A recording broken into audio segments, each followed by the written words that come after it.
I imagine NFL teams are going to look at this list and say, yeah, still not paying them.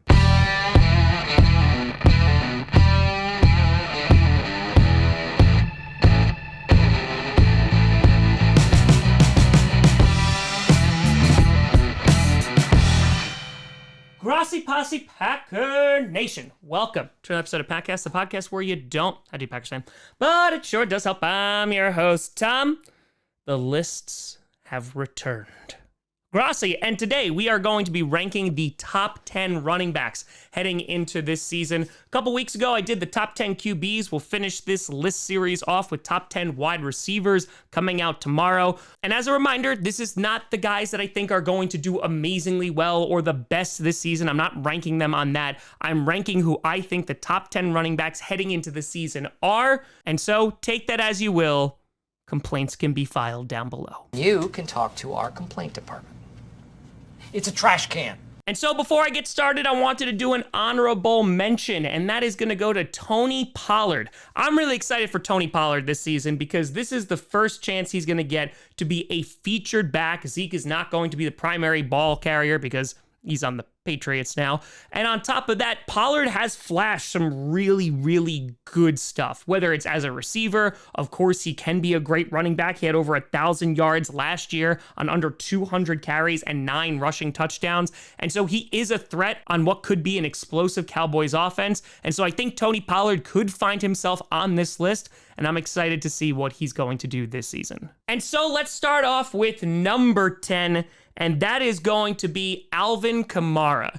Now, I didn't put guys like Breece Hall or Kenneth Walker III on here because, as many of you know, I like to see them replicated for at least another season before I throw them on any top 10 list. And Kamara, I mean, I could see the argument as to why he's been falling off these lists. Since Drew Brees retired, Kamara has gotten less production. However, he is still a very good running back, and he's a good dual threat. Now, of course, he is going to be suspended for the first 3 games of this upcoming season, but he's had back-to-back 900-yard rushing campaigns and over 400 yards receiving in each of the past 2 seasons. And while they did bring Jamal Williams in, who was really good on the goal line last year and will get the lion's share of the carry, see what I did there?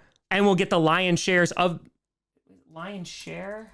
And while he will get the lion's share of the carries for the first 3 weeks, I still think that Kamara will put up good numbers this season. How long will he do that for? I don't know. He's been in the league for a little bit, but Kamara, I think, still will be featured as a major part of the Saints offense. At number 9, and maybe a little controversy here, I got Saquon Barkley. And listen, let me be very clear. I like Saquon Barkley. I actually drafted him in every single fantasy league that I had last year because the value was there. And I was like, hey, if he blows up, I'm going to look like a genius. If not, I wasted like a 3rd or a 4th round pick. And oh boy, did he return to form. Because we've just been waiting for years and years for him to be healthy. He's been running behind a terrible offensive line and overall not a great offense. But Saquon Barkley had over 1,300 yards last season, 10 touchdowns. And after spending the past 2 seasons, 2020 and 2021, injured, it seemed like he was finally back. He got an additional $1 million, of course, got franchise tagged by the Giants. In my opinion, deserves a decent contract, and this is going to be a big year for him. I think Saquon can be one of the top 5 running backs in this league, like he has shown before. It's just a matter of, can he stay healthy? And so if Saquon is able to repeat the success that he had last season, he's going to be flying up this list before you know it. Number 8, you got Dalvin Cook. I know lots of people saying he's washed, but I still am a Dalvin Cook believer. Listen, the guy has had over 1,100 yards in every single season since 2019.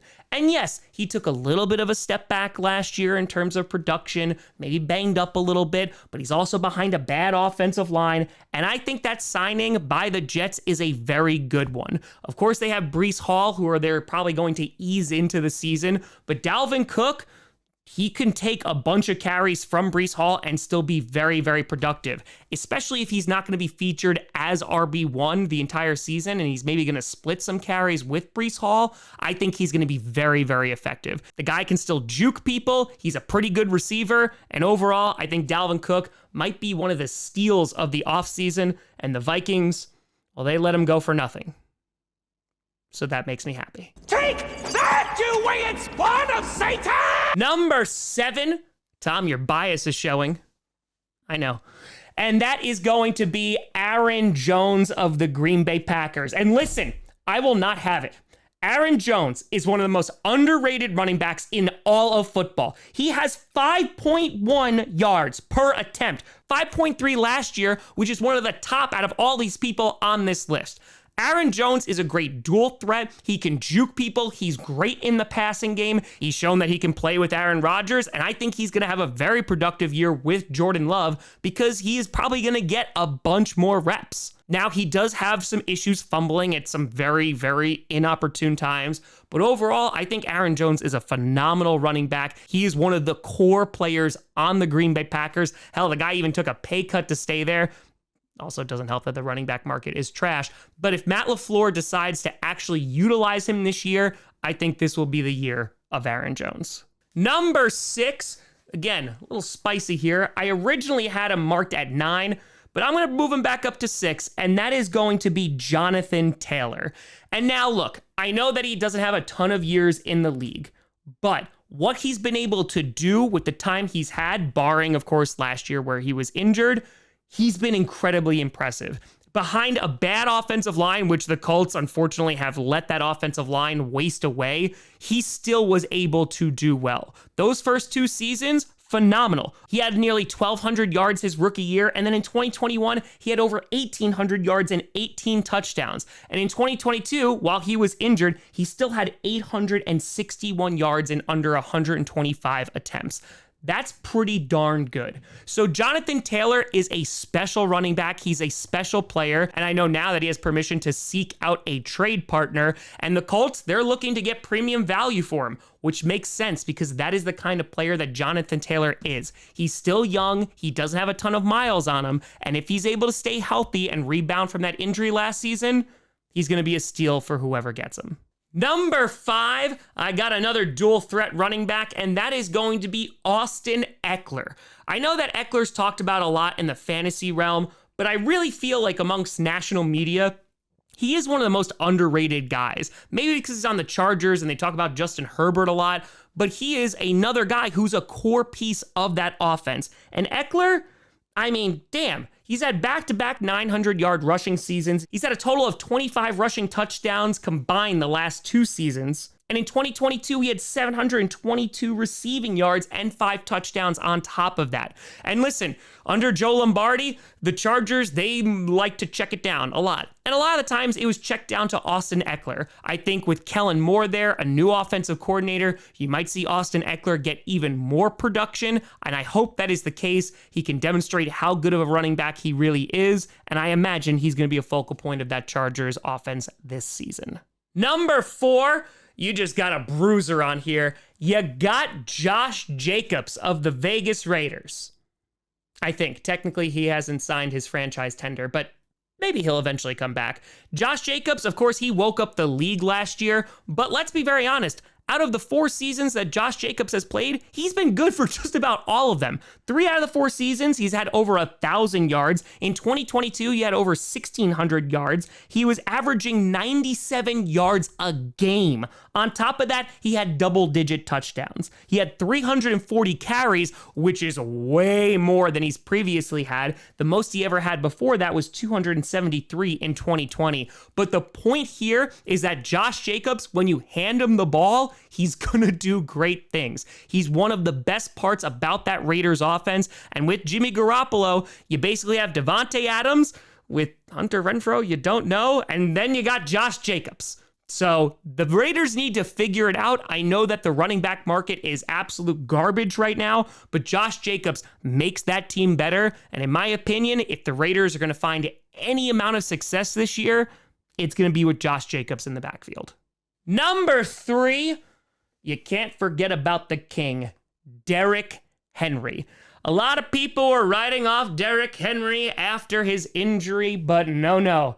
He came back in a big way. Over 1,500 yards again in 2022 after suffering that injury during the 2021 season. He had 13 touchdowns last year, and an argument can be made that at times he has been the entire Tennessee Titans offense. The Titans suffered an embarrassing losing streak last year, and they wound up missing the playoffs. This year, they go out and they get DeAndre Hopkins, and that offense, run by likely to be Ryan Tannehill, is a little lackluster. Treylon Burks got banged up. Thankfully, he's not going to miss the season, but Treylon Burks is a young guy.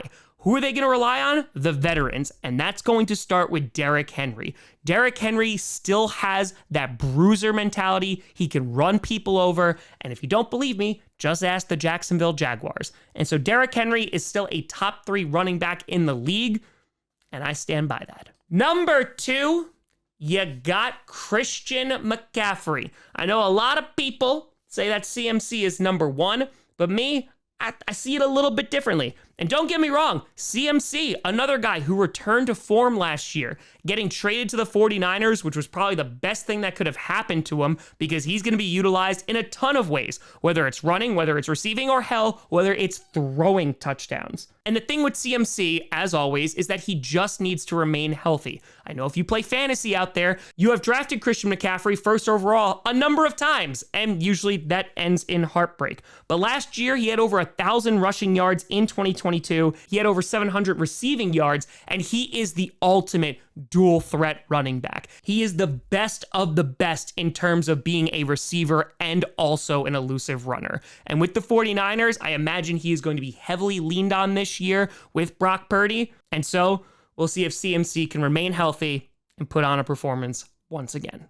And that leaves us with number 1, and it just has to go to one guy in my opinion. I think he is the best pure runner. I think he is the most consistent running back, and that is going to be Nick Chubb of the Cleveland Browns. Every year of his career, he has had over 1,000 yards, except for 2018, where he had 996 yards. He has been a staple of that offense, whether it's been the quarterback, whether it's been receivers, whether it's been the offensive line that have struggled over the years. Nick Chubb has been the constant. He is the guy that strikes fear in every single defense of, oh crap, we need to try and stop Nick Chubb. Last year had over 1,500 yards and 12 touchdowns. And that was splitting carries with Kareem Hunt. Now, Kareem Hunt is out of the picture. Nick Chubb is going to be the guy. How much could he possibly produce? Well, I'm going to put it this way. I've drafted him in a ton of fantasy leagues, and I think that he is going to be a monster this year. And regardless if Deshaun Watson does well or not, a big part of their success is going to be reliant on Nick Chubb. And so just to recap here, at number 1, you got Nick Chubb. Number 2, CMC. Number 3, you got King Derrick Henry. 4, Josh Jacobs. 5, Austin Ekeler. 6, Jonathan Taylor. 7, Aaron Jones. 8, Dalvin Cook. 9, Saquon Barkley. And 10, Alvin Kamara. But let me know what you think down in the comments below. Before we get out of here, I want to do a big shout out and thank you to some brand new patrons and YouTube members. First, on the Patreon side of things, we have The Fish 22. We have Soul. We have Rachel. We have Bryce, and we have Samantha. A big shout out and thank you to you all. And over on the YouTube side of things, join the Grossi Posse Plus, we have John Berkowitz, we have Nakota Flores, we have Bear Christian, we have Dylan West, and we have Mikey C. A big shout out and thank you to you all. But you can always find me at TomGrossiComedy.com or Tom Grossi Comedy, all social media, see down below. Check out podcasts on SoundCloud, iTunes, Google Play Music, Spotify, and of course YouTube. And a big shout and thank you to all the patrons over at patreon.com/TomGrossiComedy and the YouTube members. But thank you so much for watching. I'm Tom Grossi. And as always, go Pack Go.